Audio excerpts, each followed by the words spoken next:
كان عبد ولا حر، وكان ولد قبيله كبيره، ولكن رباه الرسول صلى الله عليه وسلم. وفي يوم من الايام سيفه كان كيشق الاعداء في سبيل الله. اليوم غادي نعيشوا معكم القصه الكامله ديال زيد بن الحارثه، اول من اسلم من الموالي، واول واخر صحابي يذكر في القرآن الكريم. السلام عليكم ومرحبا بكم في فيديو جديد. اليوم غنهضروا على واحد الراجل اللي كان قريب للرسول صلى الله عليه وسلم، زيد بن الحارثه. الا بغيتي تعرف ليه مزيان كمل الفيديو حتى الاخر، وما تنساش دير معاك لايك وابوني باش تطلع القناه. نبداو الفيديو.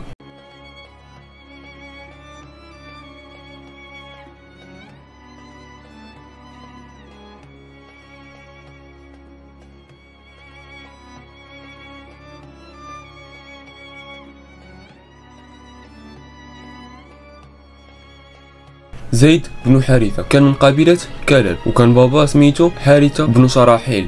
وكانوا في واحد السفر، جاو شي ناس وخطفوه وباعوه في السوق ديال مكه. شراه واحد الراجل اللي كان سميتو حكيم بن حزام، وعطاه لخديجه رضي الله عنها.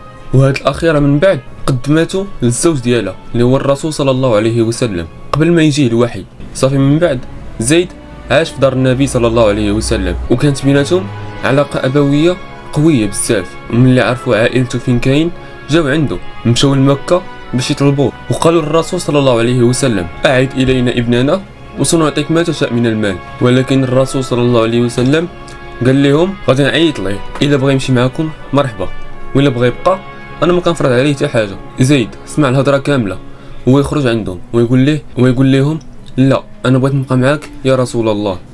هنا النبي صلى الله عليه وسلم تأثر بزاف ومشى قدام الاهل ديال زيد وقال لهم زيد ولدي، وكان شاد اني انا تبنيته وهو زيد بن محمد. ولكن ماشي هنا سالت القصه. من بعد بزاف ديال السنوات جا الوحي وبدا الاسلام كينتشر، وكان زيد اوائل الناس اللي غيامنوا بالرسول صلى الله عليه وسلم، حتى قبل من بزاف ديال الصحابه اللي معروفين. زيد كان جندي قوي، وكان النبي صلى الله عليه وسلم كيعينو قائد الجيش، حتى على الصحابه الكبار بحال عمر وابو بكر. شارك بزاف ديال الحروب، وكان ديما في الصفوف الاولى وما كيرجعش اللور وما كيبغيش يهرب. اخر معركه شارك فيها كانت هي معركه مؤتة اللي كنا هضرنا عليها في فيديو ديال خالد بن الوليد، غنخليه لكم في صندوق الوصف الا بغيتو تفرجوا فيه. كما كنا عارفين ان الرسول صلى الله عليه وسلم عين ثلاثه ديال القاده، كان زيد بن حارثه وجعفر بن ابي طالب ومن بعده عبد الله بن رواحه. وفعلا زيد شد الرايه مشى وسط الحرب، ولكن السيوف مرحموش وطاح شهيد، دافع على دينه وعلى النبي ديالو وعلى الحق. من يوصل الخبر الرسول صلى الله عليه وسلم بكى بكاء كبير. زيد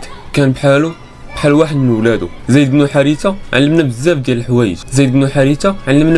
الحوايج. كيفاش الاسلام كيكرم الانسان مهما كانت مكانته، وكيفاش الاخلاص والتضحيه ممكن توصل الانسان لمكانه عاليه عند الله، وكيفاش الحب الحقيقي ماشي بالدم ولكن في القلب. هنا غادي يكونوا سالينا فيديو. الى عجبك ما تنساش لايك وتابونا في القناه